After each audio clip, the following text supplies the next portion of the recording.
오늘은 소요리 문답 32문입니다. 제목은 부르심의 유익입니다.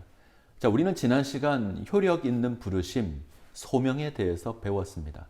성령 하나님께서 우리로 하여금 예수 그리스도의 복음을 믿도록 하는 겁니다.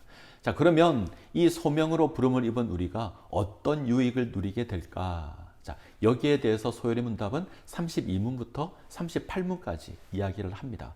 32문에서 36문까지는 이 땅에서 누리는 유익입니다.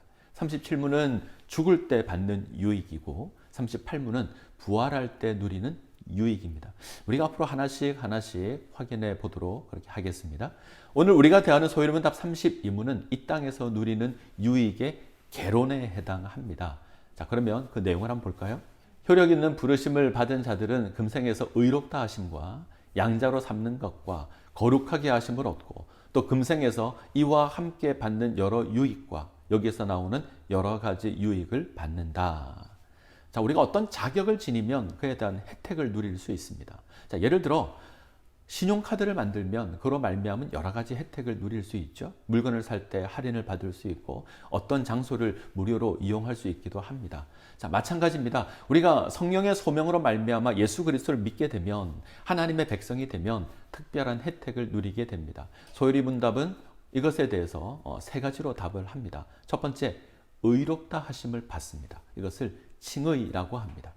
이것은 우리에게 죄가 없다는 것이 아닙니다. 우리는 죄인입니다. 그런데 하나님께서 죄가 없는 것으로 인정하십니다. 우리의 죄를 용서하시고 의롭다 인정해 주십니다. 이 부분은 33문에서 다루도록 하겠습니다. 자, 두 번째, 하나님의 자녀로 입양합니다. 이것을 양자라고 합니다. 자, 로마서 8장 16절, 17절 성령이 친히 우리 영으로 더불어 우리가 하나님의 자녀인 것을 증거하시나니 자녀이면 또한 후사, 곧 하나님의 후사요 그리스도와 함께한 후사니 우리가 그와 함께 영광을 받기 위하여 고난도 함께 받아야 될 것이니라. 의롭다 인정함을 받은 자들에 대해서 하나님께서 당신의 자녀로 삼아 하나님의 영광에 참여하게 하십니다. 우리의 신분이 죄인에서 하나님 자녀로 변화되는 겁니다. 자, 이 양자에 대해서는 34문에서 다루도록 하겠습니다. 자, 셋째, 거룩하게 하십니다. 이건 성화라고 합니다. 성화는 하나님의 형상을 쫓아 새 사람이 되고 죄에 대해서 죽고 의에 대해서 사는 것을 의미합니다. 단 이 변화는 단번에 주어지지 않습니다. 우리는 오랜 시간 하나님의 말씀을 통해서 하나님께 기도함으로 여러 가지 훈련을 통하여서 거룩하게 되어 갑니다. 자, 에베소서 4장 23절, 24절은 오직 심령으로 새롭게 되어 하나님을 따라 의와 진리의 거룩함으로 지으심을 받은 새 사람을 입으라. 자, 성경은 새 사람을 입으라라고 합니다. 하나님을 모를 때 입고 있었던 죄악의 옷은 벗어버려야 합니다. 그리고 새로운 옷을 입고 거룩한 삶으로 세워져야 합니다. 우리가 거룩한 삶을 살아가야 하는 것은 우리를 부르신 하나님께서 거룩한 하나님이시기 때문에 그렇습니다.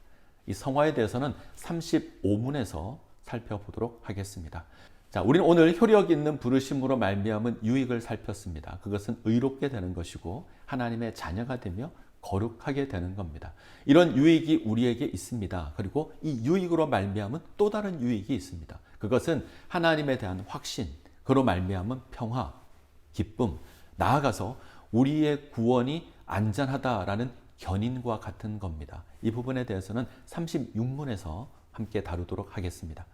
오늘 우리는 하나님의 부르심으로 말미암은 특별한 혜택을 살폈습니다. 이 혜택을 누리는 것은 우리의 신분이 변화되었다는 겁니다. 과거에는 죄로 말미암아 죽음의 저주 가운데 거했던 죄인이었습니다. 그런데 이제는 성령의 부르심으로 예수 그리스도의 복음을 깨닫고 하나님의 자녀가 되었습니다. 우리는 이제 하나님의 자녀로 이 세상을 살아가야 합니다. 우리가 얻은 하나님의 자녀라는 신분은 그렇게 값싸고 가치 없는 것이 아닙니다. 예수 그리스도의 피의 값을 지불하고 얻은 것이기 때문에 우리는 이 은혜를 결코 헛되이 해서는 안 됩니다. 진정으로 의롭다 하심을 얻고 입양된 하나님의 자녀임을 깨달았다면 날마다 거룩함을 향한 곧 하나님의 형상과 성품을 담기 위한 그런 노력이 우리 가운데 있어야 합니다. 거룩한 몸부림이 있어야 하는 것입니다. 이 모습 가운데 최선을 다하시기를 부탁을 드립니다. 자, 마지막으로 소요리 문답 32문을 읽고 마치도록 하겠습니다. 자, 효력 있는 부르심을 받은 자들은 금생에 무슨 유익을 얻는가? 효력 있는 부르심을 받은 자들은 금생에 의롭다 하심과 양자로 삼는 것과 거룩하게 하심을 얻고 또 금생에서 이와 함께 받는 여러 가지 유익과 여기서 나오는 여러 가지 유익을 받는다. 기도하겠습니다. 사랑과 은혜가 풍성하신 하나님, 성령 하나님의 부르심으로 예수 그리스도를 믿게 하시고 저희를 의롭다 하시며 하나님의 자녀 삼아 주시니 감사드립니다. 하나님께서 행하신 놀라운 구원의 역사를 기억하게 하시고 예수 그리스도를 닮는 거룩한 삶을 살아가게 하여 주옵소서. 예수님의 이름으로 기도합니다. 아멘.